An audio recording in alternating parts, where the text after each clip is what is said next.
war started in 1975 when fighting broke out between the Popular Movement for the Liberation of Angola, the MPLA, and the National Union for the Total Independence of Angola, UNITA, led by Jonas Savimbi, as well as the FNLA. The war quickly degenerated into a proxy war for the Cold War, with the Soviet Union and Cuba supporting the MPLA, while the FNLA and UNITA were supported by South Africa, Zaire, China, and the United States. Up to 1.5 million lives may have been lost and 4 million people displaced during the more than a quarter century of fighting. In this video, we look at the background of this war, the different phases during the war, and what led to eventual peace in Angola. If you are new here, don't be shy to subscribe and to click the notifications bell so that you don't miss out on any new content. After 15 years of liberation struggle, Angola attained independence from Portugal in 1975. Almost immediately, the country descended into a civil war as a power struggle ensued between the three former liberation movements, namely the Popular Movement for the Liberation of Angola, MPLA, the National Union for Total Independence of Angola, UNITA, and the National Front for the Liberation of Angola, the FNLA. This was after a power-sharing agreement amongst the parties had failed. It is said that this power-sharing agreement failed as a result of the reluctance of the dominant liberation movements to share power within the multi-ethnic society of Angola. So let me give you a quick background of the different Angolan groups who were involved in this war. The People's Movement for the Liberation of Angola, who are later referred to as the MPLA, were formed in December of 1956 as an offshoot of the Angolan Communist Party and had its support based amongst the Ubuntu people and was largely supported by other African countries, Cuba and the Soviet Union. The National Liberation Front of Angola, which are referred to as the FNLA, were founded in 1962 and was rooted among the Bakongo people and strongly supported the restoration and defense of the Congo Empire, eventually developing a nationalist movement supported by the government of Zaire and initially the People's Republic of China. The Ovimbundu people formed the base for the National Union for the Total Independence of Angola, UNITA, which was established in 1966 and founded by a prominent former leader of the FNLA, Jonas Savimbi. As you can see from this brief background, the war was not purely a war between the Angolans. Behind the three opposing groups stood an array of international backers, as the Angolan Civil War would degenerate into a proxy war for the Cold War. These backers were striving to give their chosen movements the impetus to win the war on the ground. As previously mentioned, the Soviet Union and Cuba were the main support for the MPLA. According to them, the principal reason for their intervention in the conflict was the fact that the military forces of South Africa had stormed Angola in order to deny the MPLA its legitimate right to govern. For Cuba, the dramatic airlift of troops into Angola was an expression of solidarity with the MPLA, which according to them was a target of a coalition of imperialistic and racist forces. On the other side, the FNLA and UNITA were supported by South Africa, Zaire, China, and the United States. The United States took a different perspective of the prevailing situation from that of the MPLA supporters.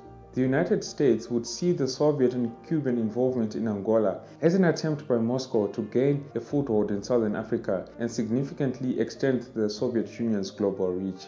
Now, with the assistance of Cuban troops and Soviet support, the MPLA managed to win the initial phase of fighting between 1975 to 1976 and managed to oust the FNLA from Luanda and become the de facto Angolan government. They also managed to win the recognition of many other African countries. Following this, the FNLA would disintegrate, but the United States and South African-backed UNITA continued its guerrilla warfare against the MPLA government from its base in the east and south of the country.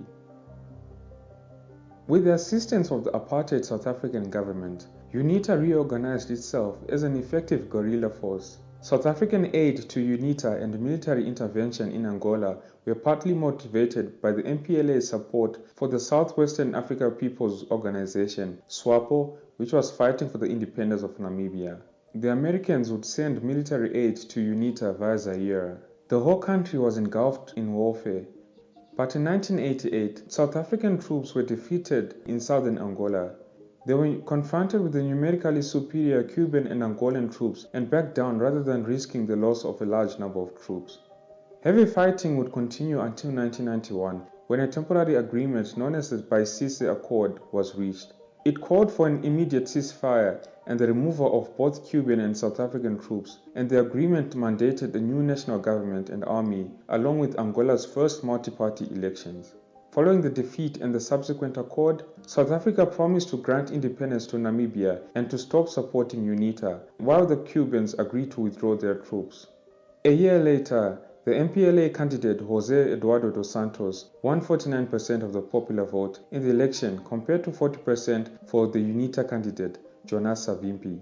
When Savimbi disputed the outcome, UNITA resumed guerrilla war against the MPLA.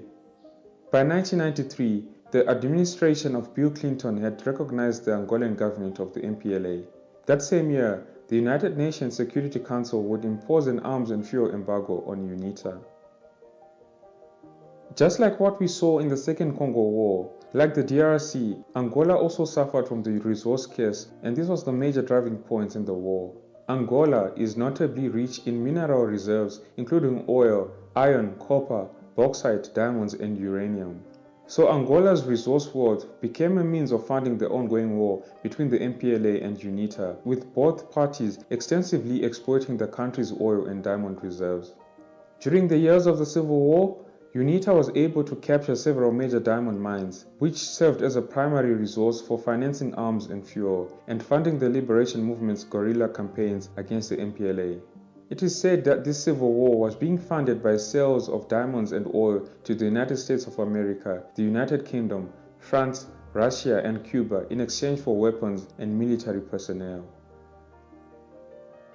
September 1993 would see the United States issue an executive order which declared a national emergency in Angola and invoking the International Emergency Economic Powers Act and the United Nations Participating Act, prohibiting any form of United States aid to Angola except through the designated entry points, and also forbidding supply to UNITA. 1994 would see the MPLA government and UNITA sign the Lusaka Protocol Peace Accord in Zambia. The parties would agree to establish a joint transitional government. In practice, however, the struggle for power would continue. Although minor fighting between the two groups continued, José dos Santos and Savimbi met several times over the next 3 years to resolve issues relating to the final form of the combined government. United Nations peacekeepers would arrive in Angola in 1995 to ensure a peaceful transitional government. In August of 1996, Savimbi finally agreed to accept the title of the leader of the opposition, but he declined to attend a ceremony in April of 1997 at which UNITA delegates formally joined the government. Despite all of this, relations between the two groups were further complicated that year by the civil war in the Democratic Republic of the Congo. UNITA supported the crumbling Zaire regime of Mobutu Sese Seko because the group had been able to transport its diamonds through the country, while the Angolan government supported the victorious rebels led by Laurent Kabila. By the way, you can check out my video that I did on the Second Congo War for more detail. By the beginning of the 21st century, hostilities between the government and UNITA had resumed, and the UNITA delegates had been expelled from the government. However, with the killing of Jonas Savimbi, who was shot dead in an ambush by the government forces in February of 2002, talks would resume between the UNITA leadership and the government, finally culminating in a peace agreement in April of 2002. Although the country breathed a collective sigh of relief with the end of the 27 years of the civil war, the Angolan government was faced with the daunting challenge of rebuilding the country's physical and social welfare infrastructure, much of which was completely destroyed. It is estimated that the civil war had displaced more than 4 million people, and some say that about 1.5 million people may have died. The country of Angola is still reeling from the effects of the war and is still on a building process.